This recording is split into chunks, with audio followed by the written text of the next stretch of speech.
नक्कीच तर 1.5 लाखांपेक्षा अधिक मतांनी स्मिता वाघ यांनी करण पवारांचा पराभव केला आहे। तर भंडारा गोंदियामधून सध्या भाजप आणि काँग्रेसमध्ये चुरशीची लढत सुरू असल्याचं पाहायला मिळतंय। भंडारा गोंदियामधून काँग्रेसचे प्रशांत पडोळे सध्या 960 मतांनी आघाडीवर आहेत, त्यामुळे भंडारा गोंदियामध्ये भाजप आणि काँग्रेसमध्ये ही चुरशीची लढत सुरू आहे। तर रायगडमध्ये सुनील तटकरेंची विजयाकडे सध्या वाटचाल सुरू आहे। सुनील तटकरे विरुद्ध अनंत गीते यांच्या सामन्यामध्ये सुनील तटकरे सध्या 65,000 मतांनी आघाडीवर आहेत, त्यामुळे सुनील तटकरे यांची विजयाकडे वाटचाल सुरू असल्याचं सध्या तरी पाहायला मिळत आहे। 65,000 एवढ्या मोठ्या फरकाने सध्या सुनील तटकरे हे आघाडीवर आहेत, त्यामुळे रायगडमध्ये सुनील तटकरे यांची विजयाकडे सुरू असलेली ही वाटचाल, त्यामुळे कुठेतरी रायगडमध्ये ठाकरे गट आणि अनंत गीते यांना हा मोठा धक्का म्हणावा लागेल।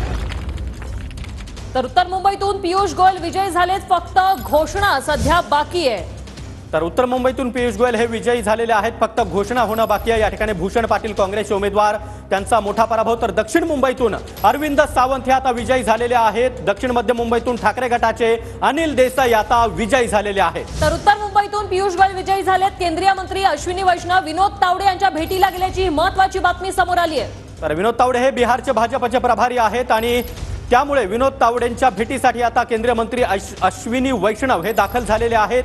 नितीश कुमार यांचा रोल आता अत्यंत महत्त्वाचा असणार आहे, त्यामुळे विनोद तावडे यांच्या भेटीसाठी केंद्रीय मंत्री अश्विनी वैष्णव हे पोहोचले। आता केंद्रात चांगल्याच हालचालींना वेग आलेला आहे। विनोद तावडे हे बिहारचे भाजपचे प्रभारी नेते आहेत आणि केंद्रीय मंत्री अश्विनी वैष्णव हे विनोद तावडे यांच्या भेटीसाठी सध्या पोहोचलेत, त्यामुळे केंद्र